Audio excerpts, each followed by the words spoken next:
இந்த தீர்ப்பு நியாயத்தின் அடிப்படையில் தான் கிடைக்குமா என்பது உறுதியாக யாராலும் சொல்ல முடியாது. அதே நேரத்தில் நியாயத்தின் அடிப்படையில் அல்லாமல், சட்டத்திற்கு உட்பட்டு அல்லாமல் இதில் இஸ்லாமியர்கள் அநீதி இழைக்கப்பட்டால் நிச்சயமாக நீங்கள் எப்படி என்ஆர்சி சிஏஏ விஷயத்தில் இந்த சமுதாயத்துடைய போராட்டத்தை தினம்தோறும் சந்தித்து நீங்கள் அதில் சிக்கி தவித்து அந்த சட்டத்தை இன்றும் நடைமுறைப்படுத்த முடியாமல் மண்டியிட்டீர்களோ, அதே போன்று வக்ஃப் வாரியத்திற்குண்டான உரிமையை மீட்பதற்கும் அது மாதிரியான ஒரு போராட்டம் கண்டிப்பாக நடக்கும். அதில் இஸ்லாமியர்கள் சோட போகாமல் ஒவ்வொரு நாளும் அந்த உரிமைக்காக போராடக்கூடியவர்களாக இருப்பார்கள். ஏனென்றால் அந்த சொத்து என்பது அல்லாஹ்வுடைய சொத்து. அல்லாஹ்வுடைய சொத்தை பாதுகாப்பதற்கு உயிரையும் தியாகம் செய்வதற்கு தயாராக இருக்கிறோம். எல்லாம் வல்ல அல்லாஹ்வின் நல்லடியார்களே, சகோதர சகோதரிகளே,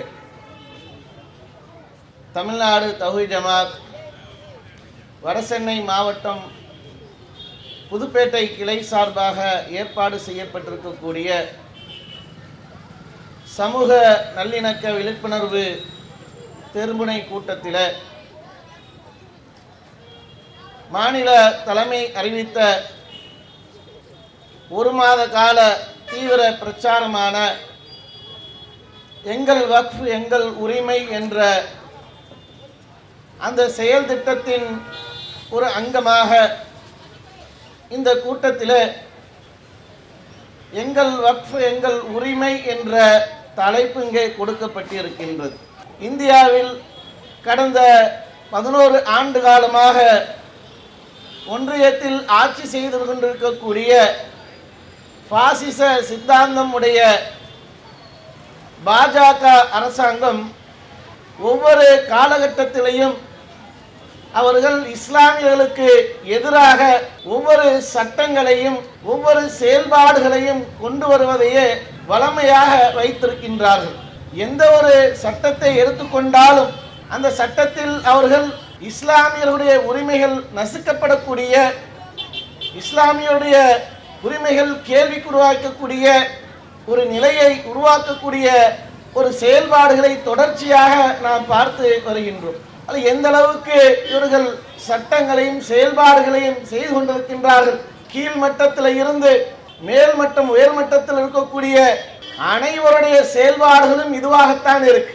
ஒன்று, இஸ்லாமியர்களுக்கு எதிராக வெறுப்பு பிரச்சாரங்களை முன்வைத்து அதன் மூலம் நாட்டில் ஒற்றுமையாக அண்ணன் தம்பிகளாக, மாமன் மச்சான்களாக, நண்பர்களாக பழகி வரக்கூடிய மக்களுக்கு மத்தியிலே பிளவுகளை உண்டாக்க வேண்டும், பிளவுவாத அரசியலை நம்பி அதன் மூலம் ஓட்டுக்களை பொறுக்க வேண்டும் என்ற ஒரு பிற்போக்குத்தனமான, ஒரு முட்டாள்தனமான ஒரு சிந்தனையில இவருடைய செயல்பாடுகள் சென்று கொண்டிருக்கக்கூடிய நிலையை பார்க்கும். அதில் எந்த அளவுக்கு இவருடைய பேச்சுக்களும் இவருடைய செயல்பாடுகளும் இருக்கு என்றால், இவருடைய கட்சியில் இருக்கக்கூடியவர்கள் எந்த அளவுக்கு தாந்தோணித்தனமாக பேசக்கூடியவர்களாக இருக்கிறார்கள் என்றால், ஹரித்வார்ல ஒரு கூட்டம் நடக்கின்றது. அந்த கூட்டத்தில் சங் பரிவார கூட்டர்கள் எல்லாரும் சேர்ந்து கொண்டு அவர்கள் அங்கே பேசுகின்றார்கள். பகிரங்கமாக ஊடகங்களுக்கு தெரியும் வகையில, உலக மக்கள் அறியும் வகையில அவர்கள் பேசுகின்றார்கள். எந்த அளவுக்கு அவர்கள் அங்கே வன்முறை பேச்சுக்களை பேசுகின்றார்கள் என்றால், இந்திய நாட்டிலே முஸ்லிம்களுடைய மக்கள் தொகை அதிகரித்துக் கொண்டே சென்று கொண்டு இருக்கிறது. இந்த மக்கள் தொகை அதிகரித்துக் கொண்டே சென்று கொண்டிருக்கக்கூடிய நிலை தொடர்ச்சியாக போகுமேயானால் நம்ம இந்துக்களுக்கு மிகப்பெரிய ஆபத்து ஏற்பட்டுரும், நம்ம நிம்மதியாக வாழ முடியாது. ஆகையால் இஸ்லாமுடைய இந்த மக்கள் தொகையை நாம் கட்டுப்படுத்துவதாக இருந்தால், இவருடைய இந்த மக்கள் தொகைக்கு முற்றுப்புள்ளி வைப்பதாக இருந்தால் நாம் என்ன செய்ய வேண்டும் என்றால், மியான்மரில் நடந்த நிகழ்வு எப்படிப்பட்ட ஒரு நிகழ்வாக இந்த இஸ்லாமியர்களுக்கு எதிராக அந்த மியான்மர் அரசாங்கம் எந்த அளவுக்கு அந்த மக்களுக்கு அடக்குமுறைகளையும் வன்முறைகளையும் எடுத்து சென்றார்களோ, அதுபோல இங்கே நாம் 200 நபர்களை ஒன்று திரட்ட வேண்டும். அந்த 200 நபர்கள் 2000 முஸ்லிம்களை கொலை செய்ய வேண்டும். எந்த அளவுக்கு பேசுறாங்கன்னா, 200 நபர்களை கொலை செய்வதற்கு, கலவரம் செய்வதற்கு, நாட்டில் பிளவுகளை ஏற்படுத்துவதற்கு, அது மாதிரியான ஒரு கொலைகார கூட்டத்தை ஒன்று திரட்ட வேண்டும். அந்த கொலைகார கூட்டத்தின் மூலமாக 2000 முஸ்லிம்களை நாம் கொலை செய்யணும். இப்படி ஒவ்வொரு குழுக்களாக பல 200 குழுக்கள், பல்லாயிரக்கணக்கான 200 குழுக்களை நாம் சேகரித்து சேர்த்து ஒன்று திரட்டி முஸ்லிம்களை கொலை செய்யணும். அப்பத்தான் இவர்களுடைய மக்கள் தொகையை நாம் கட்டுக்குள் கொண்டு வர முடியும் என்று பகிரங்கமாக பேசக்கூடிய ஒரு நிலை சென்று கொண்டிருக்கின்றால் எந்த அளவுக்கு இவர்களுக்கு துணிச்சல், என்ன காரணம், ஏன் இப்படி இவர்கள் பேசுகின்றார்கள்? பேசுவதற்குண்டான நோக்கம் என்ன? நாம் ஆட்சியில் இருக்கின்றோம், நாம் அசுர பலத்தில் இருக்கிறோம், நம்மளை யாரும் என்ன ஒன்றும் செஞ்சுவிட முடியாது, நம்மளை யார் கேட்க முடியும், நம்மளை யார் என்ன செய்ய முடியும் என்கின்ற அந்த திமிரும் திராவிட்டினால இன்னைக்கு அவர்கள் எல்லாம் பேச்சுக்கள் இந்த அளவுக்கு வன்முறையை தூண்டும் அளவுக்கு சென்று கொண்டிருக்கு. அதே மாதிரி குரங்காட்டம் குதிராட்டம் எல்லாம் போடுவானே, நீங்க மீடியாக்கள்ல பார்த்தா திடீர்னு இங்க இருந்து அங்க தாவுவான், அங்க இருந்து இங்க தாவுவான், இப்படி தாவிக்கொண்டே ஒரு மாயாஜால வித்தையெல்லாம் காட்டுவானே. யார் அது? பொருளை வித்தை காட்டிக்கொண்டு திடீர்னு என்ன பண்ணுவான், அங்க தாவுவான் அங்க தாவுவான், போற வரவெல்லாம் இழுத்து கட்டி பிடிப்பான். இந்த செயலை செய்யக்கூடிய இந்த பாபா ராம்தேவ் இருக்கான, இந்த அயோக்கியனுடைய பேச்சுக்கள் எந்த அளவுக்கு சென்று கொண்டிருக்குன்னா 2016 ஒரு பேச்சு பேசுறான். இவனுக்கு எப்போதெல்லாம் பின்னடைவு வருகிறதோ, இவனுடைய அந்த வியாபாரத்துக்கு எப்போதெல்லாம் பிரச்சனை வருகிறதோ, இவனுடைய அந்த வியாபாரத்துல அவனுடைய பொருட்கள்ல எப்போதெல்லாம் மக்களுக்கு சந்தேகங்கள் வந்து இவன் சரியான பொருளை வைத்து தயாரிக்கல, சாணியை வைத்து தயாரிக்கிறான், மாட்டு மூத்திரத்தை வச்சு தயாரிக்கிறான், இது உடலுக்கு கேடு, உடல் ஆரோக்கியத்திற்கு கேடு என்று எப்போதெல்லாம் மக்கள் விளங்கிக் கொண்டு இவனுடைய அந்த தயாரிப்புகளை தூக்கி குப்பையில போடுறார்களோ அப்போது முன்னாடி பேச ஆரம்பிச்சிருவான். அப்படி பேசும்போது 2016 பேசுறான். என்ன பேசுறான்னு சொன்னா, இந்தியாவில் ஒரு கூட்டம் இருக்கு, இந்த முஸ்லிம் கூட்டம். இந்த கூட்டம் பாரத் மாதாக்கு ஜெய் என்று சொல்ல மறுக்கிறது. பாரத் மாதாக்கு ஜெய் என்று சொல்லக்கூடிய இந்த கூட்டத்தை எனக்கு பார்க்கும் போதெல்லாம் வெறுப்பு ஏற்படுகிறது. இந்த ஜனநாயக நாட்டில இந்த சட்டம் என்னுடைய கைகளை கட்டி போட்டு வைத்திருக்கின்றது. இல்லை என்றால் இவர்கள் அனைவரையும் ஒன்று சேர்ந்து எல்லோரும் இவர்களை கொலை செய்ய வேண்டும் என்று எனக்கு உள்ளம் எண்ணுகிறது என்று பகிரங்கமா என்ன பண்றாங்கன்னா ஒரு வன்முறை பேச்சுக்களை பேசுறான். அதே மாதிரி தொடர்ச்சியாக உன்னுடைய பேச்சுக்கள் எப்படியெல்லாம் அமையும் என்றால் அவனுடைய வியாபாரம் எப்பெல்லாம் சரியுதோ அப்போது திடீர்னு பேச ஆரம்பிக்கிற இஸ்லாமியர்களுக்கு எதிராக. இப்போது என்ன, இவனுடைய தயாரிப்புகள்ல அந்த சர்பத்தின் வியாபாரத்தை அறிமுகம் செய்கின்ற என்ற பேர்ல குலோப் சர்பத்து ஒன்றை ப்ரமோட் பண்றதுக்கு வரான். ப்ரமோட் பண்றதுக்கு வந்தா இந்த வியாபாரி ஏதோ அவனுடைய தயாரிப்பை, மாட்டு மூத்திரத்தை, சாணிய அவன் ஏதாவது ஒரு பேரை சொல்லி ப்ரமோட் பண்ணிட்டு போக வேண்டியதானே. அதை நீ சர்பத்துன்னு சொல்ல வேண்டிய அவசியமே இல்லை. அதை நீ வேற ஏதாவது ஒரு பேரை சொல்லி அதற்கு ஏதாவது ஒரு மத நம்பிக்கையை ஊட்டினாலே வாங்குவதற்கு ஒன்றை மாதிரியான கிறுக்கு கூட்டங்கள் தயாராகத்தான் இருக்கு. ஆனா என்னவா, அடுத்து இஸ்லாமியர்கள் நடத்தக்கூடிய ரூஅப்ஸா என்ற அந்த சர்பத்தை விமர்சனம் செய்து சர்பத்து ஜிஹாத் செய்கின்றார்கள். இவர்கள் எதற்கெடுத்தாலும் என்ன பண்ணுவாங்கன்னா உடனே ஜிஹாத் என்று முடிச்சு போட ஆரம்பிச்சிருவான். அந்த ஜிஹாத் என்று விட்டால் நம்ம எல்லாம் நம்மளை மக்கள் கவனிக்க ஆரம்பிச்சிருவாங்க, அவர்களை வெறுக்க ஆரம்பிச்சிருவாங்க, நம்மளை நேசிக்க ஆரம்பிச்சிருவாங்க என்று இந்த ஒரு பைத்தியக்காரத்தனமான ஒரு எண்ணத்தை வைத்துக் கொண்டு சர்பத் ஜிஹாத் செய்கின்றார்கள். அவர்கள் வியாபாரம் செய்யக்கூடிய அந்த சர்பத்தின் மூலமாக அவர்களுக்கு அவருடைய அந்த பணத்தின் மூலமாக, வருவாயின் மூலமாக பள்ளிவாசலுக்கு பணத்தை கொடுக்கறாங்க, மதரசாக்களுக்கு அந்த பணம் சென்று கொண்டிருக்கு. என முட்டாள் பேர ஒரு இஸ்லாமியன், ஒரு ஏகத்துவத்தை நம்பக்கூடிய, அல்லாஹ்வை வணங்கக்கூடிய ஒரு மனிதன் சம்பாதித்தால், அவனுக்கு பொருளாதாரம் கிடைத்தால் அவன் பள்ளிவாசலுக்கு தானே கொடுப்பான், அவனுடைய நம்பிக்கை இருப்பிட மதரசாவுக்கு தானே கொடுப்பான். இது என்னடா பேச்சு? இந்த பேச்சை வைத்து சர்பத் ஜிஹாத் என்று ஒரு சர்ச்சைக்குரிய ஒரு பேச்சு என்ன பண்றான், அவிழ்த்து விடுறான். இதன் மூலம் மக்கள் எதிர்கட்சியில் இருக்கக்கூடிய நபர்கள் உடனே வழக்குகளை தொடுத்து அந்த வழக்கு நீதிமன்றத்திற்கு போன பிறகு அந்த நீதிமன்றத்தில் இப்போது சமீபமாக இருக்கக்கூடிய சென்று கொண்டிருக்கக்கூடிய நிகழ்வு அது ஏதோ இஸ்லாமியர்களுக்கு ஒரு நம்பிக்கை ஊட்டக்கூடிய, எப்போதுமே இஸ்லாமியர்கள் இந்த ஜனநாயகத்தின் மீதும் இந்த நீதித்துறையின் மீதும் எப்போது நம்பிக்கை வைத்திருக்கிறார்கள். அவர்களுக்கு எப்போதெல்லாம் அநீதி இழைக்கப்படுகிறதோ, எப்படியெல்லாம் அநீதி இழைக்கப்பட்டாலும் அந்த நீதித்துறையின் மீது நம்பிக்கை உடையவர்களாகத்தான் இருக்கிறாங்க. அதை பிரதிபலிக்கக்கூடிய வகையில் இப்போது சில நிகழ்வுகள் எல்லாம் நடந்து கொண்டிருக்கு. கேள்வி கேட்கப்படுது பாபா ராம்தேவிட்ட, இது என்ன பேச்சு, இது எப்படிப்பட்ட ஒரு பேச்சு, இந்துக்களுக்கும் முஸ்லிம்களுக்கும் மத்தியில் ஒரு பிளவை ஏற்படுத்தக்கூடிய கலவரத்தை உண்டு பண்ணக்கூடிய ஒரு பேச்சாக இருக்கு, இது வன்மையாக கண்டிக்கிறோம், இந்த பேச்சை நீங்கள் உடனடியாக நீக்கணும், அந்த பதிவிலிருந்து நீக்கிறதுன்னு சொல்லி உத்தரவு போடப்படுது. உடனே ஓடி போய் சாவாக்களுடைய பரம்பரை தானே, உடனே மன்னிப்பு கேட்டு ஐயா உடனே நீக்கிறோம் மன்னிச்சுக்கோங்க. ஒன்று என்ன பண்ணுவாங்கன்னு சொன்னா, கேட்கறதுக்கு ஆள் இல்லைன்னா அப்படி நெஞ்ச நிமித்துக்கிட்டு வருவாங்க. அப்படியே கேட்டு எகிரி அடிச்சா உடனே அவருடைய மூதாதையருடைய வழியில் உடனே சரணாகதி தான், ஐயா மன்னித்துக் கொள்ளுங்க, மன்னிப்பு கடிதத்தை எழுதி உடனே கொடுத்துடுறோம் என்று அவருடைய இந்த பாணியில இந்த சர்வ ஜிஹாத் என்ற சொல்லுக்கு உடனடியாக மன்னிப்பு கேட்டிருக்கான். அப்ப அவருடைய பேச்சுக்கள் பாருங்க. இதே மாதிரி இந்த கட்சியில இருக்கக்கூடிய அனைவருடைய பேச்சுக்களும் இது தொடர்ச்சியாக சென்று கொண்டிருக்கக்கூடிய நிகழ்வாக இருக்கு. சுனிதா சிங் கவுர் என்றவர் பாஜகவுடைய மாநில மகளிர் அணி தலைவியாக இருக்கிறாங்க. இந்த தலைவியுடைய பேச்சு, பொதுவாக பெண்களுடைய பேச்சு என்பது ஒரு நளினமாக இருக்கும், ஒரு நாகரிகமாக இருக்கும். ஆனா இந்த பாஜகவுக்கு என்று சென்று விட்டால் அந்த நளினம், அந்த நாகரிகம், அந்த கூச்சம், அந்த வெக்கம் எல்லாம் அற்று போயிடும் போது தெரியுது. பேசுறாங்க, என்ன பேசுறாங்கன்னு சொன்னா, இந்து இளைஞர்கள் எல்லாம் ஒன்றிணைந்து இஸ்லாமிய பெண்களை பாலியல் வன்புணர்வு செய்யணும், வன்புணர்வு செய்வதன் மூலமாக அவர்களை அழிக்கணும், அவர்களுக்கு தொல்லை கொடுக்கணும். இந்து இளைஞர்கள் எல்லாம் ஒன்றிணைந்து இதை செயல்படுத்துங்க. யாராவது இந்த பேச்சுக்களை பேசுவாங்களா?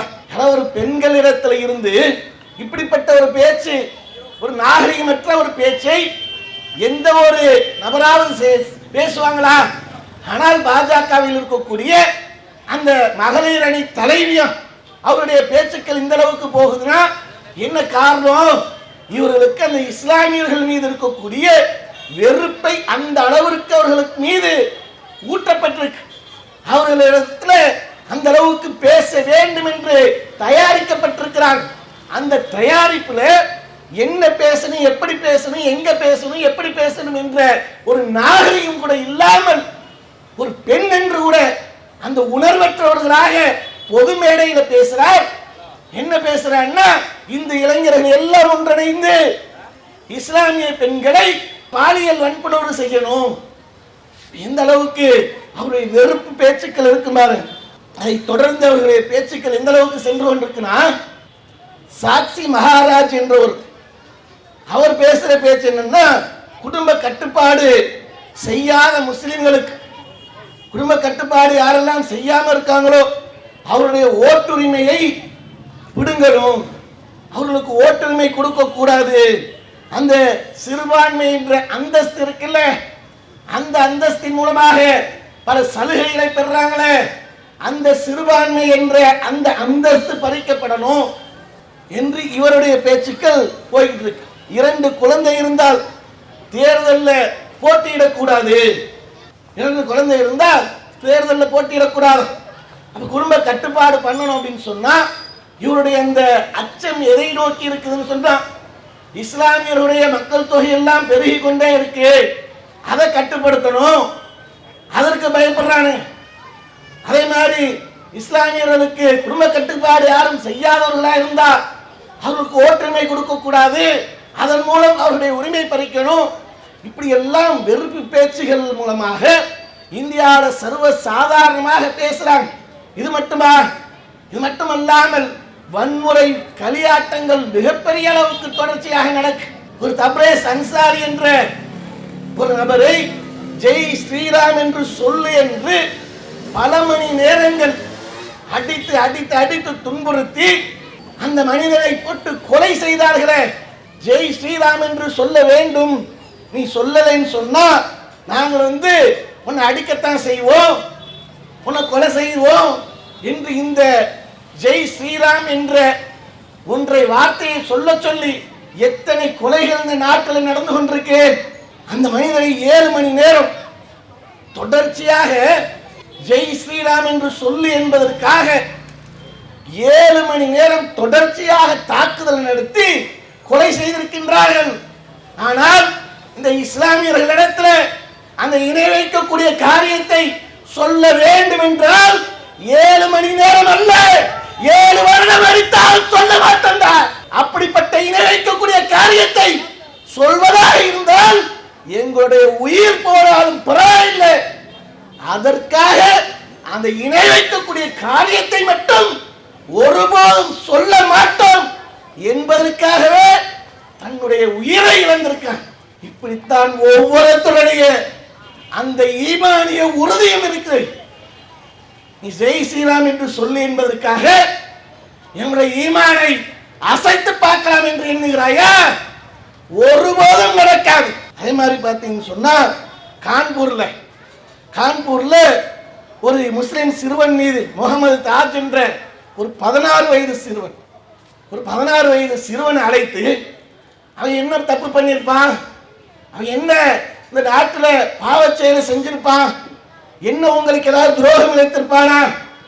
ஒரு விளையாட்டு பருவம் உள்ள ஒரு 16 வயது சிறுவனை அழைத்து அவனை கட்டி போட்டு நீ ஜெய் ஸ்ரீராம் என்று சொல்லுன்னு சொன்னா சொல்ல மறுத்தால் அதற்கு தாக்குதல், அதற்கு அடியோட அதை தாங்க முடியாமல் தன்னுடைய உயிரை இழந்திருக்கான். இப்படி ஒவ்வொரு இடத்திலையும் பார்த்தீங்கன்னு சொன்னா இந்த மாதிரி எங்கேயாவது இந்த நாட்டில் ஏதாவது ஒரு பகுதியில நீ இஸ்லாமியர்களுடைய மக்கள் தொகை பெருகுது என்று அச்சப்படுறியே, இஸ்லாமிய மக்கள் தொகையை கட்டுப்படுத்த வேண்டும் என்று பயப்படுறியே, இஸ்லாமிய மக்கள் தொகை பெருகி கொண்டு இருக்கும் என்றால் பெருக்கத்தில் உன்னுடைய அச்சம் இருக்கு என்றால் அவர்கள் அந்த நாட்டில் எந்த ஒரு பகுதியிலாவது அல்லாஹ் அக்பர் என்று சொல்லு என்று எந்த மனிதனையாவது அடித்ததாக இல்லை ஏதாவது துன்புறுத்தியதாக இல்லை கொலை செய்ததாக ஏதாவது ஒரு பதிவு இருக்கா? ஏதாவது ஒரு இடத்துல வழக்கு உண்டா? ஏதாவது ஒரு இடத்துல பேச்சுக்களாவது உண்டா? நீ இஸ்லாமியருடைய மக்கள் தொகையை பார்த்து பயப்படுறியப்பா. எந்த இடத்திலையாவது அல்லாஹ் அக்பர் என்று சொல்லு என்று ஒரு இந்துக்களை அடித்ததாக, ஒரு கிறிஸ்தவனை அடித்ததாக, ஒரு நாத்திகனை அடித்ததாக, இன்ன பிற வழக்க வழிபாடுகளில் ஈடுபடக்கூடிய மத நம்பிக்கையில் உள்ள மக்களை அடித்ததாக, ஏதாவது துன்புறுத்தியதாக ஏதாவது ஒரு இடத்துல ஒரு செய்தி உண்டா? ஏதாவது ஒரு வழக்கு உண்டா? என்ன இந்த மாதிரி மதத்தை வைத்து அரசியல் செய்வது இந்த மடையர்களுக்கு வளமையாக போயிடுச்சு. அடுத்து என்ன? வணக்க வழிபாடுகள் எல்லா மக்களும் இந்துக்கள் என்றால் எல்லாத்தையும் ஒன்றாக நம்ம இணைத்து பேசிவிட முடியாது. எல்லா நல்ல மக்கள் தான் அதிகமாக நாட்டில் இருக்காங்க. இது போன்ற இந்த ஒரு சங்கி கூட்டம் நூலுக்கு 4 பேர் இருக்கக்கூடிய தருதலைகளுடைய பேச்சுக்கள் தான் இது மாதிரி இருக்கும். மற்றவர்கள் எல்லாம் மற்ற எல்லா மக்களுடையும் ஒன்றிணைந்து ஒற்றுமையாக உறவு பாராட்டி பாசத்தையும் நேசத்தையும் கூட்டி பழகக்கூடிய மக்களாகத்தான் இருக்கிறாங்க. அப்படி இருக்கக்கூடிய இந்த சங்கி கூட்டங்களுக்குத்தான் இந்த செய்தி இந்த மாதிரி பேசக்கூடிய நிலையில் இருக்கிறாங்களே. இருக்கும்போது வணக்க வழிபாடுகள் பாருங்க, அதுல அரசியல். இன்னைக்கு விநாயகர் சதுர்த்தி ஊர்வலம் என்று எல்லா மக்களும் அவங்கவுங்க வீட்டில் அவங்களுடைய நம்பிக்கையின் அடிப்படையில் அமைதியாக செயல்படுத்துறாங்க. ஆனா இந்த சங்கி கூட்டம் என்ன செய்யுது? இந்த விநாயகர் ஊர்வலத்தை வைத்து கலவரத்தை எப்படியாவது உண்டு பண்ணணும், அது இஸ்லாமியர்கள் இருக்கக்கூடிய பகுதியில் தான் நாங்கள் செல்வோம், நாங்கள் தூக்கிட்டு போற வாகனம் அந்த பக்கம் தான் போகும், வேற எந்த பக்கமும் போகாது, வேற எந்த பக்கமும் போனா அது அமைதியா போயிடுமே, அவர்கள் இருக்கக்கூடிய பகுதியில் போனாதான் அது கலவரம் ஏற்படும், அப்பதான் அவர்கள் பள்ளிவாசல் மீது கல்லெறிய முடியும், செருப்பெறிய முடியும், பன்றிக்கறியை வீச முடியும், இப்படி ஏதாவது ஒன்றை வீசி அவர்கள் மீது ஏதாவது கலவரத்தை உண்டு பண்ணணுமா, நாங்கள் அந்த பகுதி தான் போவோம், அந்த பகுதி தான் போவோம்ட்டு ஏனைய மக்கள் ஏதாவது வணக்க அதே அந்த நாளில் எத்தனை ஆயிரம் கோடி மக்கள் அவர்கள் வந்து கொண்டாடக்கூடியவர்களாக இருக்கிறாங்க. அவர்களிடத்தில் மாதிரியான பிரச்சனை உண்டா? அதெல்லாம் கிடையாது. ஆனால் இந்த சங்கி கூட்டங்கள் பிரச்சனை பண்ணுவதற்கு இந்த விநாயகர் சதுர்த்தியவே வைத்திருக்கின்றார்கள். அடுத்து என்ன, இதுல கட்டுப்படுத்திட்டாங்க. ஒவ்வொரு இடத்துலையும் அரசு வந்து தெளிவாக ஆயிடுச்சு. தெளிவானதுனால கட்டுப்படுத்தி கொண்டு போகிறதுனால இப்ப அடுத்து ஒன்றை உருவாக்கியிருக்காங்க. என்ன, ஹோலி பண்டிகை. இந்த ஹோலி பண்டிகை மூலமாக அதுல வந்து கலவரத்தை உண்டு பண்ணுவதற்கு யாரெல்லாம் அந்த பகுதியில் இஸ்லாமியர்கள் சென்றால் அவர்கள் மீது அந்த சாயத்தை வீசி அவர்களுக்கு துன்புறுத்து, அவங்களை கஷ்டப்படுத்தி, அவங்க அதை கேள்வி கேட்டா அடி, அவங்க கேள்வி கேட்டு எதிர்த்து பேசினா உத என்பதற்காக எந்த அளவுக்கு மாநிலத்தில் இருக்கக்கூடிய முதல்வர் சொல்றாருன்னு சொன்னா, உங்க பள்ளிவாசல்கள் எல்லாம் தார்பாய் போட்டு நீங்க மூடிடுங்க.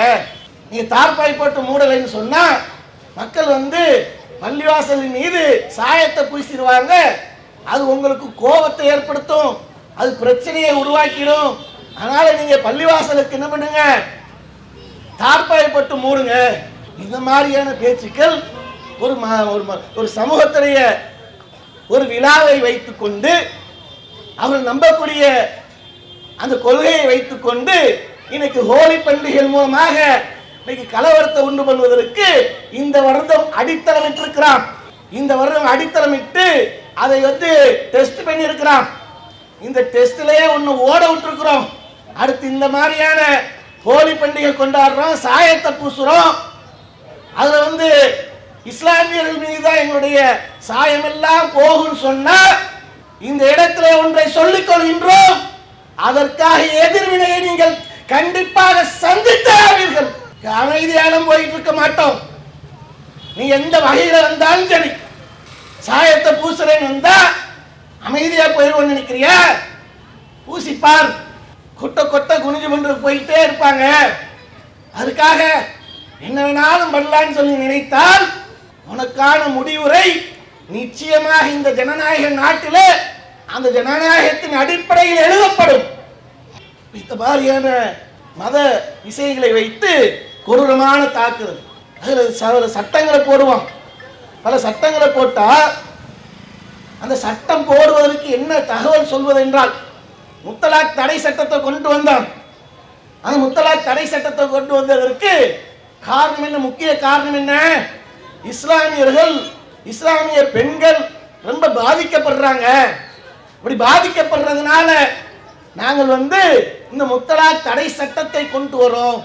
இவர்கள் சட்டம் கொண்டு வருவதற்கு முக்கிய நோக்கம் என்ன, இவர்கள் வந்து நாட்டிலே கலவரத்தை உண்டு பண்ணி மக்களுக்கு மத்தியில் பிளவுகளை உண்டு பண்ணி இவிஎம்ல பல பிராடுகளை செய்து எதிர்கட்சிகள் எல்லாம் ஏமாற்றி இந்த நாட்டிலே ஆட்சி அமைப்பதற்கு எதற்கு என்ன காரணம் தெரியுமா, இஸ்லாமியர்களுக்கு நல்லது செய்ததுதான். இவ்வளவு பிரச்சனை எதிர்கட்சிகள் அவ்வளோ அவர்களை வந்து வசைபாடி நாடாளுமன்றத்தில் பேச்சுக்களால் அனல் பேச்சுக்களால் தெரிவிக்க விட்டு மோடியை முகம் சொலிக்க வைத்து அங்க உட்கார வைத்து அதையெல்லாம் தாண்டி மோடி அவர்கள் இன்னைக்கு ஆட்சி செய்து கொண்டிருக்கார் என்றால் இஸ்லாமியருடைய நலனுக்காக, இஸ்லாமிய பெண்களுடைய நலனுக்காக இதையெல்லாம் பொறுத்து கொண்டு இவ்வளோ ஏமாற்று வித்தையெல்லாம் செய்து ஆட்சியில் அமர்ந்திருக்கார். பெண்கள் பாதிக்கப்பட்டிருக்காங்க. அதனாலதான் முத்தலாக் தடை சட்டம் சொன்னா இன்னைக்கு இதே நீ ஆண்டு கொண்டிருக்கக்கூடிய உங்களுடைய ஆட்சி இருக்கக்கூடிய காலகட்டத்தில் அந்த ஹிஜாபுடைய விஷயத்திற்கு அந்த மாநில அரசு, அந்த மாநிலத்தில் இருக்கக்கூடிய அந்த கல்லூரி நிர்வாகம் ஹிஜாபுடைய விஷயத்திற்கு அந்த பெண்களை எவ்வளவு அலக்களித்தார்கள், எவ்வளவு அவமானப்படுத்தினாங்க, எந்த அளவுக்கு அந்த பெண்களுடைய கல்வியை கேள்விக்குறியாக்குனாங்க. கிட்டத்தட்ட ஒரு 21,000 பெண்கள் இந்த ஹிஜாப் விஷயத்திற்காகவே தேர்தல் எழுதாமல் அவர்கள் இருந்தாங்க. தேர்தல் எழுதாமல் இருந்தா எவ்வளவு ஒரு பெரிய பாதிப்பு அந்த பெண்களுக்கு. கல்வி பறிபோகுது, அந்த கல்வி பறிபோகுது என்று அதற்கெல்லாம் கலங்கல, அவருக்கு கண்ணீர் வரல. முத்தலாக்கில் சில 1-2 எங்கேயாவது நாட்டில் லட்சத்தில் ஒன்று நடக்கக்கூடிய நிகழ்வுக்கு அவரே ஒரு நீலி கண்ணீர் வடித்து விட்டு வந்துட்டார். நாங்கள் பெண்களுடைய பாதுகாப்பை உறுதி செய்வதற்காக இந்த முத்தலாக் தடை சட்டம் கொண்டு வர்றோம். அதே அந்த பெண்களுக்கு கல்வியை கொடுப்பதற்கு பறிப்பதற்கு திட்டமிட்டீர்களே. இன்னைக்கு ஸ்காலர்ஷிப் என்று நிறுத்தப்பட்டிருக்க ஏழை மாணவர்கள் அரசு சார்பாக கொடுக்கக்கூடிய ஒரு உதவியை வைத்து அவருடைய தேவையை பூர்த்தி செய்து கொண்டிருக்கிறாங்க. அரசு ஒரு சிறுபான்மையினருக்கு அந்த நாட்டில் இருக்கக்கூடிய மைனாரிட்டி மக்களுக்கு கொடுக்கக்கூடியது ஒரு சலுகை என்பது எல்லா நாட்டிலும் இருக்கக்கூடியதா. அது மாதிரி இந்த நாட்டில் பல ஆண்டு காலமாக இருந்திருக்கக்கூடிய அபுல் கலாம் ஆசாத் என்கின்ற அந்த கல்வி உதவித்தொகையை முற்றிலுமாக நிறுத்தப்பட்டாச்சா இல்லையா? இவர்கள் இஸ்லாமியருடைய நலனை பாதுகாப்பதற்குத்தான் இந்த சட்டம் என்று சொல்றாங்கன்னா இந்த கல்வி உதவி ஏன் நிப்பாட்டின? இந்த கல்வி உதவியின் மூலமாக பல இஸ்லாமிய மாணவ மாணவிகள் பயன்பெறாங்களே. அந்த பயன்பெற்றவர்கள் அவர் கல்வியில மேம்படுறாங்களே. அப்ப அதன் மூலம் அவர்கள் பயனடையக்கூடாதா? அதன் மூலம் அவர்கள் அந்த சலுகை அடையக்கூடாதா? எதுக்கு நிப்பாட்டின? என்ன காரணம்? அந்த ஸ்காலர்ஷிப்பை இன்றளவு முற்றிலுமாக நிறுத்தப்பட்டாச்ச. போஸ்ட் மெட்ரிக்க அறிவிப்பு பண்ணி நிப்பாட்டியாச்சு. ப்ரீ மெட்ரிக் என்ற சொல்லக்கூடிய ஸ்காலர்ஷிப்பை அது சொல்லாமலே எந்த ஒரு அறிவிப்புமே இல்லை. இப்போ யாரு அந்த ஃபார்மை ஃபில் பண்ணி அறிவிப்பு பண்ணாலும் சரி, யாருக்கும் எந்த ஒரு உதவித்தையும் கிடைக்காது. இதுதான் அவர்கள் இஸ்லாமியர்கள் மீது காட்டக்கூடிய நலனம். இதற்காகத்தான் இஸ்லாமியர்களுக்காகத்தான் இந்த சட்டத்தை நாங்கள் கொண்டு வரோம் அப்படின்ட்டு சொல்றாங்க. அதே மாதிரி இந்த காஷ்மீர்ல சிறப்பு அந்தஸ்து அளிக்கிறாங்க. என்ன காரணம்? காஷ்மீர் சிறப்பு அந்தஸ்து நீக்கிட்டா அந்த காஷ்மீர் மக்கள் எல்லாம் கோடீஸ்வரர்கள் ஆகிடுவாங்க. அந்த மக்களுடைய நலனுக்காக, அந்த மாநிலத்துடைய நலனுக்காக நாங்கள் சிறப்பு அந்தஸ்தை நீக்கிறோம். அங்க அந்த பாதுகாப்பு எந்த அளவுக்கு கேள்விக்குறியாச்சு. இதுவரைக்கும் முன்பாக எப்பாவது ஒன்று நடந்து கொண்டிருக்கும். ஆனால் இன்னைக்கு பாதுகாப்பு கேள்விக்குறியாகக்கூடிய அளவுக்கு இன்னைக்கு இந்த மோடி அரசுக்கு இதை விட ஒரு கேவலமான ஒரு நிகழ்வு என்பது உண்டா என்றால் கண்டிப்பாக இல்லை. பயணிகள் டூரிஸ்டுகளை 26 பேர் கொலை செய்ததுக்கு சர்வ சாதாரணமாக போறான். அவன் பாகிஸ்தான்ல இருந்து வந்தேன்றான். அது பாகிஸ்தான்ல இருந்து தான் வந்திருக்கானா? அவன் வந்தவன் எங்க எப்படி வெளியில உள்ள வந்தான்? இப்ப அவன் எங்க இருக்கிறான்? மக்களுக்கு மத்தியில் பல சந்தேகங்களை கிளப்புது. அது தார்மீக அடிப்படையில் பாகிஸ்தான் மீது போர் தொடுத்தால் அது உண்மையாக இருந்தால், அந்த உண்மையான நிகழ்வாக இருந்தால் ஒட்டுமொத்த இஸ்லாமிய சமுதாயமும் இந்தியாவின் பக்கம், இந்திய ராணுவத்தின் பக்கம் கண்டிப்பாக நிற்கும். ஆனா என்ன மக்களுக்கு மத்தியில் என்ன சந்தேகம்? 26 பேரை கொலை செய்தது சர்வ சாதாரணமாக காக்கா குருவியை சுட்டு தள்ளுவதை போல சுட்டு தள்ளிட்டு போயிருக்கான். அவன் வந்தது எப்படி வந்தான்? சரி வந்துட்டான், உள்ள வந்துட்டான். நீங்க ஏதோ ஒரு தூங்கிட்டீங்க, இல்ல வெளிநாட்டுக்கு சுற்றுலாவுக்கு சென்றிருப்பீங்க, நாட்டில் எப்படி கலவரத்தை உண்டு பண்ணலான்னு திட்டமிட்டு இருந்திருப்பீங்க. அந்த நேரத்தில் அவன் ஊடுருவி இருக்கலாம். உள்ள வந்துட்டான்ல, சுட்டு தள்ளிட்டான்ல. சுட்டு தள்ளிட்டு எப்படி வெளியில போனான்? எப்படி அவன் வெளியில போனான்? எங்க போனான்? எப்படி போனான்? இதுவரைக்கும் யார் கண்டுபிடிச்சிருக்கீங்களா? அவனை வரைபடம் எல்லாம் போட்டு அவனுடைய முகத்தை எல்லாம் வரைஞ்சிட்டோம். அவன் யார் என்று கண்டுபிடிச்சிட்டோம். அவனுடைய முகம் இதுதான் என்றெல்லாம் சொன்னீங்களா இல்லையா? அவனை பிடிச்சாச்சா? அவன் யார் என்று கண்டுபிடிச்சாச்சா? அதற்கு பொறுப்பேற்றிருந்த ஒரு அமைப்பாக பாகிஸ்தான்ல இருந்தவன் அவன் என்னது எதுக்கு சொன்னா, எதுக்கு வாபஸ் வாங்கினான்னு தெரியல. ஆனா தார்மீக அடிப்படையில் நம்ம நாட்டில் ஊடுருவி சென்றால் என்ன விளைவு ஏற்படும் என்பதற்கு பாடம் கற்பிப்பதற்காகத்தான் இந்திய அரசு இப்படி செயல்பட்டது என்பதற்காகத்தான் ஒட்டுமொத்த இந்திய மக்களும் இதற்கு ஆதரவு தெரிவித்தார்கள். ஏதோ நீங்க தாக்குதல் நடத்தினதற்காக கண்டுபிடிச்சிருக்கின்றதுக்காக இல்ல, நீங்க தீவிரவாத நிலை மீது தாக்குதல் கரெக்டா உன்னிப்பாக கவனித்து தாக்குதல் நடத்துவதற்காக இல்ல. ஒட்டுமொத்த இந்திய மக்களும் இதற்கு ஆதரவு தெரிவித்தார்கள் என்றால் இந்த நாட்டிலே நீங்க ஊடுருவி அநியாயமாக எங்கள் மக்கள் மீது கொலை வெறி தாக்குதல் நடத்தினால் என்ன விளைவு ஏற்படும் என்பதற்காக, அந்த பாடம் நடத்துவதற்காகத்தான் இந்த போருக்கு எல்லா மக்களும் ஆதரவு தெரிவித்தாங்க. இந்த இதில் 1008 சந்தேகமான கேள்விகள் இருக்கு. இப்ப இப்படிப்பட்ட ஒரு நிகழ்வுல இந்த மத்திய அரசு சென்று கொண்டிருக்கும் போது இஸ்லாமியுடைய பாதுகாப்புக்காகவே என்ன பண்றாங்களாம், சட்டம் ஏற்றாங்கன்னு சொல்லி தொடர்ச்சியா வக்ஃப் வாரிய திருத்த சட்டம் என்று அந்த திருத்த சட்டத்துக்கு வந்திருக்காங்க.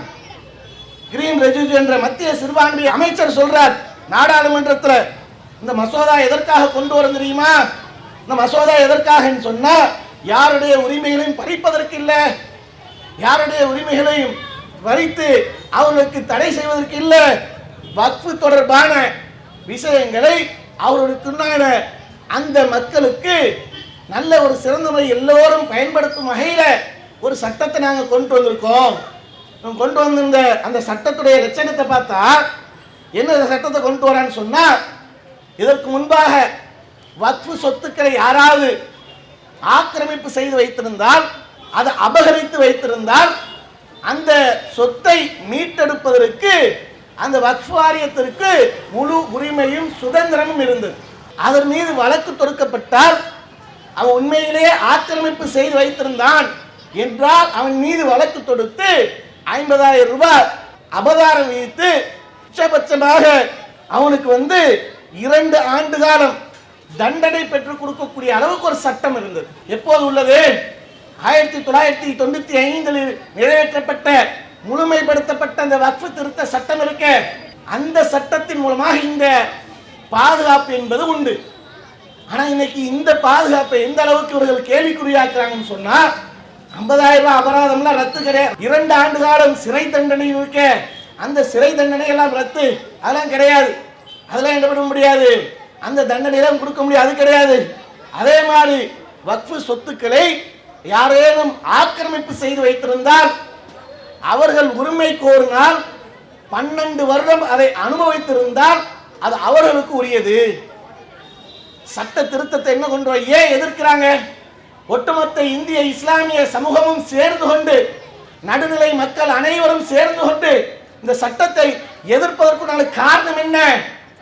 இது நலனுக்காக, இஸ்லாமியருடைய நலனுக்காக என்று பாராளுமன்றத்தில் அப்பட்டமான ஒரு பொய்யை சொல்லிவிட்டு அந்த திருத்தத்தை என்ன கொண்டு வராங்கன்னு சொன்னா, 12 வருடம் யார் ஆக்கிரமிப்பு செய்து வைத்திருக்கிறார்களோ அது அவர்களுக்குரியதுங்களா. யார் மோடியோட டாடியோட இடமா இது? அமித்ஷாவுடைய அப்பனோட இடமா இது? அபகரித்திருந்தா நீ எடுத்துக்கப்பான்னு சொல்லிட்டு போறதுக்கு இது இஸ்லாமுடைய உரிமை கொண்டது, இது அல்லாஹ்வுடைய சொத்து.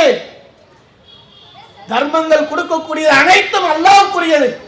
இஸ்லாமிய சமுதாயத்தின் முன்னோர்கள் அல்லாஹ்வுக்காக நன்மையை எதிர்பார்த்து வக்ஃப் செய்து விட்டு போயிருக்கிறாங்க. பள்ளிவாசலுக்காக, கல்வி நிறுவனத்துக்காக, கபர்ஸ்தானுக்காக, இஸ்லாமிய சமுதாயத்துடைய மேம்பாட்டுக்காக என்று பல சொத்துக்களை வக்ஃப் செய்திருக்கிறார். இது அனைத்தும் அல்லாஹ்வுக்குரியது. இப்படிப்பட்ட அல்லாஹ்வுக்குரிய சொத்தை நீங்கள் அபகரிப்பீர்கள் என்றால், சட்டம் போட்டு நீங்கள் அந்த சட்டத்தின் மூலம் அபகரித்து வைத்திருக்கக்கூடிய கயவர்களுக்கு நீங்கள் கொடுப்பீர்கள் என்றால், அதை உட்கார்ந்து வேடிக்கை பார்த்துட்டு போய் நினைக்கிறீங்களா? அந்த உரிமைக்காக கண்டிப்பாக நாங்கள் போராடுவோம். அந்த போராட்டம் என்பது இன்னொரு சுதந்திர போராட்டம் போன்று இருக்கும்.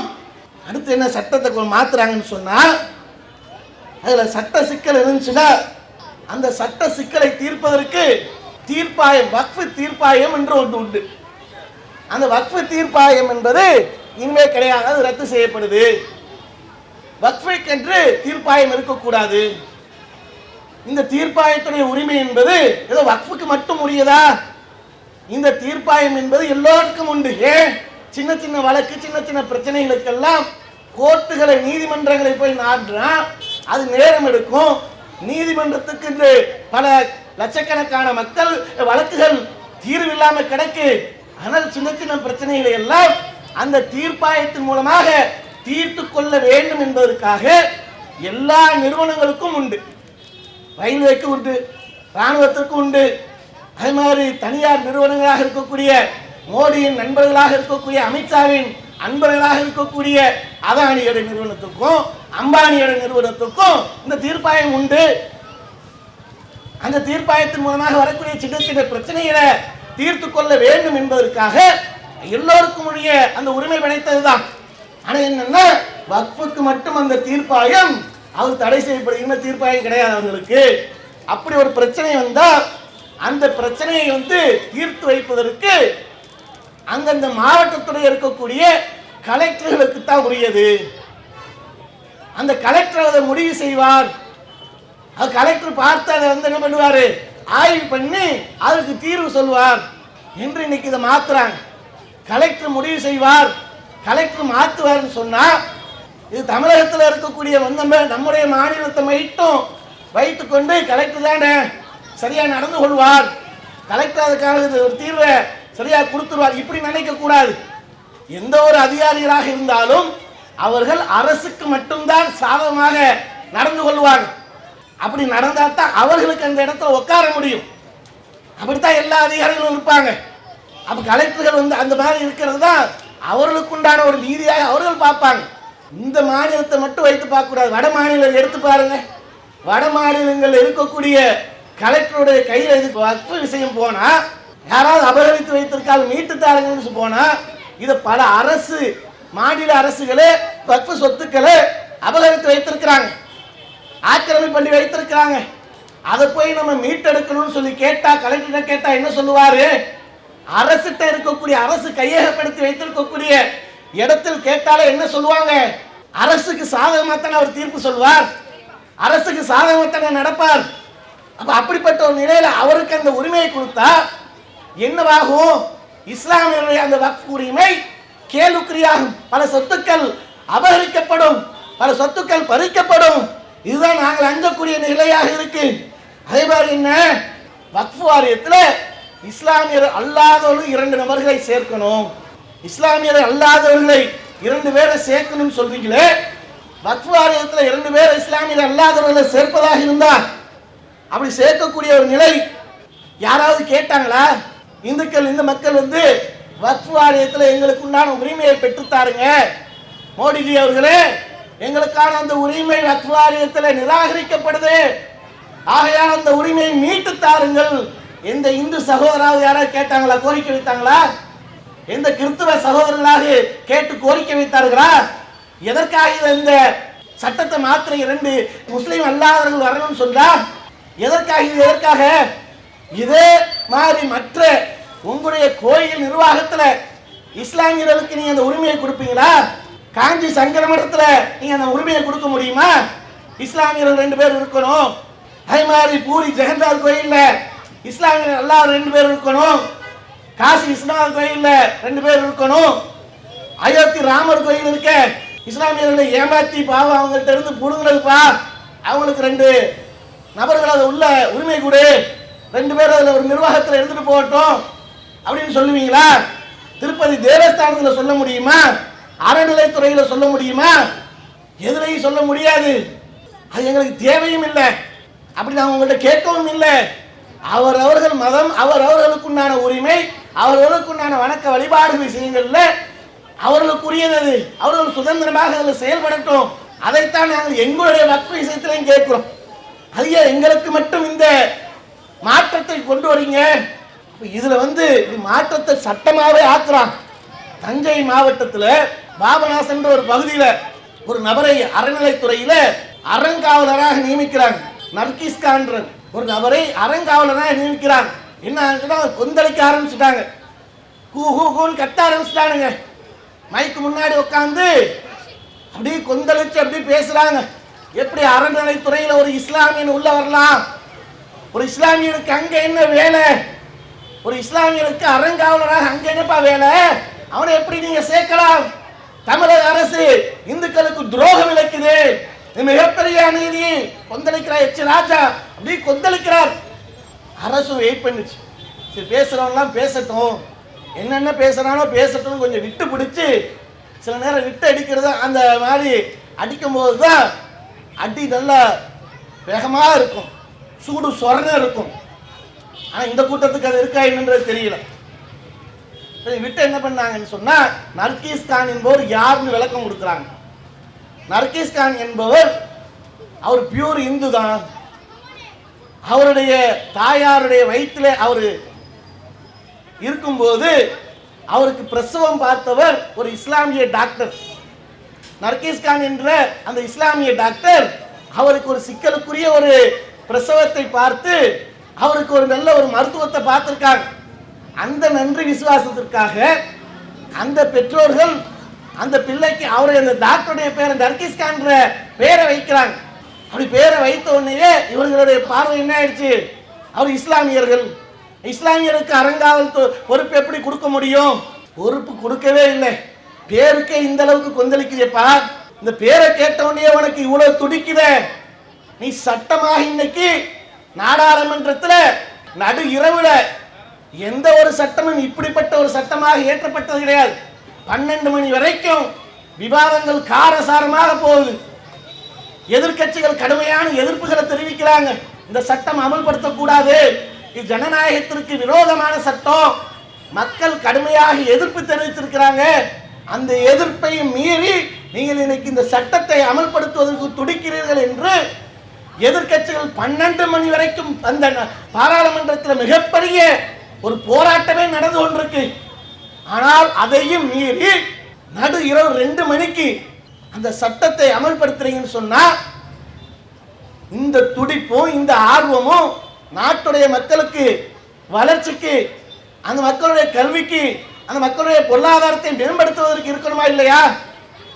அதற்கு இல்லை. இந்த வக்ஃப் வாரிய திருத்த சட்டத்தை நள்ளிரவுல 2 மணிக்கு நிறைவேற்றுறாங்க. இப்படி ஏதாவது ஒரு சட்டத்தை இந்த மாதிரி அவசர கதியில் நிறைவேற்ற நீங்க கேட்டது உண்டா? இந்த சட்டத்தை அப்படி நிறைவேற்றுறாங்க. என்ன காரணம்? இந்த சட்டத்தை நிறைவேற்றுவதன் மூலமாக எப்படியாவது இஸ்லாமியர்களுக்கு உண்டான அந்த சொத்துக்களை பறிக்கணும், அப்படி பறித்து அதை அபகரிக்க வேண்டும் என்பதுதான். இன்னொரு திருத்தத்தை என்ன கொண்டு வராங்கன்னு சொன்னா வக்ஃப் பை யூசர் என்று வாய்மொழியில வக்ஃப் செய்திருப்பாங்கல்ல. பல 100 ஆண்டுகளுக்கு முன்பாக பத்திரப்பதிவுலாம் கிடையாது.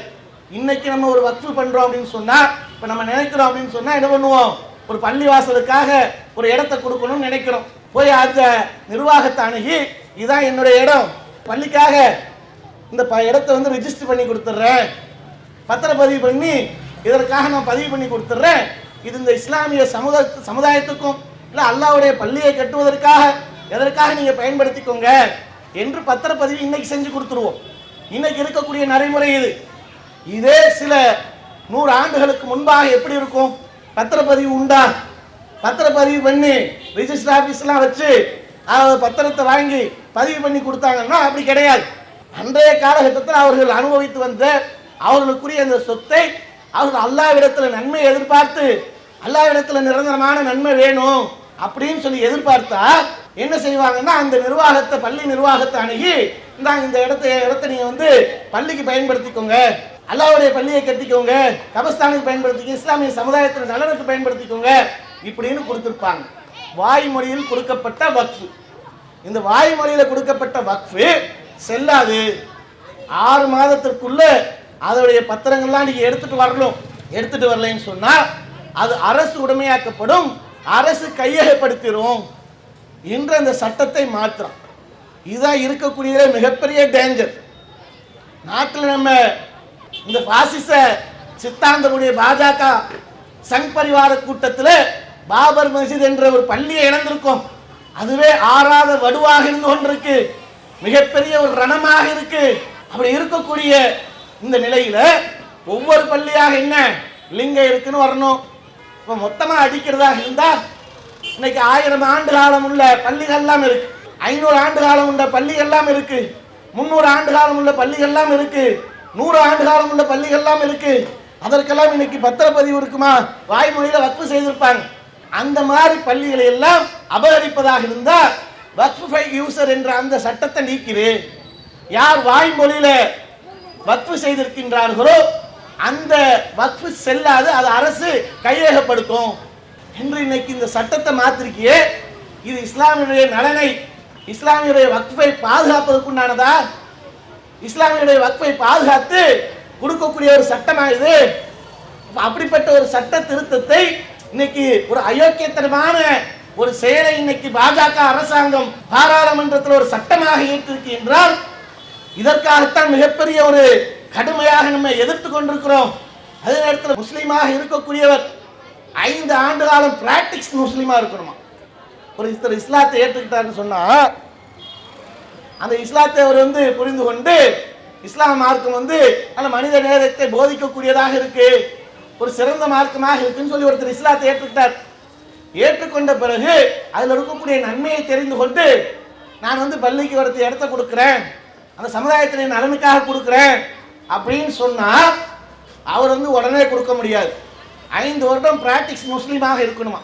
5 வருடம் அவர் என்ன பண்ணியிருக்கணும், இஸ்லாத்துக்கு தொழுதுருக்கணும், நோன்பு வைத்திருக்கணும், ஜக்காத்து கொடுத்துருக்கணும், வணக்க வழிபாடுகளில் ஈடுபட்டிருக்கோம். எந்த உளவுத்துறையை வைத்து நீங்கள் கணக்கெடுப்பீங்க? பாய் அந்த ஏரியாவில் ஒரு பாய் இஸ்லாத்துக்கு வந்திருக்காருங்க, அவர் பின்னாடி டெய்லி போங்க, அவர் தொழுகிறாரான்னு பாருங்க, அவர் நோன்பு வைக்கிறாரான்னு பாருங்க, வருஷத்துக்கு ஒரு முறை 30 நாள் நோன்பு வைக்கணும், ஒன்று விடாமல் வைக்கிறாரான்னு பாருங்க. அதே மாதிரி ஜக்காத்து கொடுக்கணும், ஜக்காத்து கொடுக்குறாரான்னு பாருங்க, ரசீதை கொடுப்பா, ஜக்காத்து கொடுத்தியா, ரசீதை கொடு, செக் பண்ணி கொடுத்துருக்காரு, இப்படி நோட் பண்ணுவீங்களா நீங்க? பிராக்டிக்ஸ் முஸ்லீம்னு சொல்லி என்ன அளவுகளை நீங்க நிர்ணயிக்கிறீங்க? என்ன காரணம்? இது மாதிரி வக்ஃபுக்கு யாரும் சொத்துக்களை கொடுத்துடக்கூடாது, அதன் மூலம் அதிகரித்திடக்கூடாது. வக்ஃபு செய்ய வேண்டும் என்றால் அதற்கு பல நிபந்தனைகளை போட்டு அந்த சமுதாயத்துக்குண்டான நலன்களை பறிக்கணும், இதுதான் நோக்கம். இவர்கள் நலனை நாடி எந்த ஒரு சட்டத்தையுமே இன்னைக்கு இந்த நாட்டில் செய்வது கிடையாது. அதனால்தான் இன்னைக்கு பிஜேபி அரசாங்கம் எந்த சட்டத்தை போட்டாலும் சரி அதில் இஸ்லாமிய விரோத போக்கோடு தான் அவர்களும் செயல்படுறாங்க. அதனால்தான் இஸ்லாமியர்களும் அதை கடுமையாக எதிர்க்கிறார்கள். அப்படிப்பட்ட ஒரு எதிர்ப்பில் இந்த வக்ஃபு திருத்த சட்டத்தையும் நீங்கள் இன்னைக்கு கொண்டு வந்திருக்கீங்க. அதற்காக எதிர்கட்சிகளும் பல அமைப்புகளும் பல கட்சிகளும் இன்னைக்கு உச்ச நீதிமன்றத்தில் வழக்கு தொடுக்கப்பட்டு சஞ்சீவ் கண்ணா தலைமையிலான அந்த நீதிமன்றத்தில் ஒரு சிறந்த முறையில் சென்று கொண்டிருக்கு. அதை தடை போட்டாங்க. அது வரைக்கும் இஸ்லாமியர்கள் ஒரு மகிழ்ச்சியில் இருக்கிறாங்க. இந்த சட்டம் ஜனநாயக விரோத அடிப்படையில் இந்திய நாட்டுடைய சட்டத்திற்கு உட்பட்டு அல்லாமல் சட்டத்துக்கு புறமாகத்தான் நடந்திருக்கு, இதில் விதி மீறி இருக்கிறார்கள் என்பதை உணர்ந்து தடை போட்டிருக்கிறாங்க. அடுத்து கவாய் என்ற அந்த தலைமை நீதியுடைய அமர்வில் இன்றைக்கு சென்று கொண்டிருக்கு. இப்படி சென்று கொண்டிருக்கு என்றால் அவருடைய பேச்செல்லாம் முன்னுக்கு பின் முரணாக இருக்கு. ஒரு பேச்சு அந்த வழக்குடைய விஷயங்களில் உண்மையை உணர்ந்து பேசுவதை போன்று இருக்கு, ஒரு பேச்சு பார்த்தா அரசுக்கு சாதகமாக பேசுவதாக இருக்கு. இவருடைய போக்குக்கெல்லாம் எந்த அளவுக்கு சென்று கொண்டு இறுதி தீர்ப்பாக எப்படி கிடைக்கும் என்பது தெரியாது. எப்படி அந்த தீர்ப்பு அந்த சட்டத்திற்கு அடிப்படையில் நியாயத்தின் அடிப்படையில் தான் கிடைக்குமா என்பது உறுதியாக யாராலும் சொல்ல முடியாது.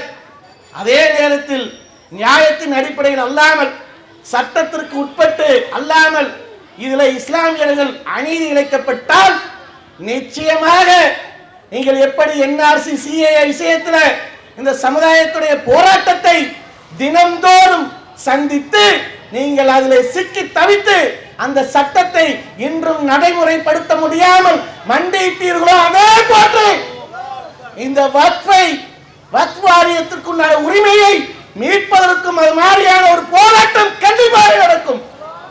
அதில் இஸ்லாமியர்கள் சோடையாக போகாமல் ஒவ்வொரு நாளும் அந்த உரிமைக்காக போராடக்கூடியவர்களாக இருப்பார்கள். ஏனென்றால் அந்த சொத்து என்பது அல்லாஹ்வுடைய சொத்து. அல்லாஹ்வுடைய சொத்தை பாதுகாப்பதற்கு எங்களுடைய உயிரை தியாகம் செய்வதற்கு தயாராக இருக்கிறோம். அதனால நியாயத்தின் அடிப்படையில் ஜனநாயகத்தின் அடிப்படையில் அந்த நீதிமன்றத்தின் மீது நம்பிக்கை கொண்டு நாங்கள் அந்த தீர்ப்பை எதிர்பார்த்து கொண்டிருக்கிறோம். அது அநீதி இழைக்கப்பட்டால் அதனுடைய விளைவு என்பது ஜனநாயகத்தின் அடிப்படையில் எங்களுடைய போராட்டம் நிச்சயமாக கண்டிப்பாக நடக்கும். அதே நேரத்தில் இந்த சட்டத்தை வாபஸ் வாங்க வேண்டும், அந்த சட்டத்தில் நல்ல தீர்ப்பை உச்ச நீதிமன்றம் கொடுக்க வேண்டும் என்பதையும் இந்த நேரத்தில் தெளிவுபடுத்திக் கொண்டு கோரிக்கையாக வைத்து இந்த உரையை நிறைவு செய்கின்றேன். வாஹித் அல்ஹம்துலில்லாஹி ரப்பில் ஆலமீன். அஸ்ஸலாமு அலைக்கும்.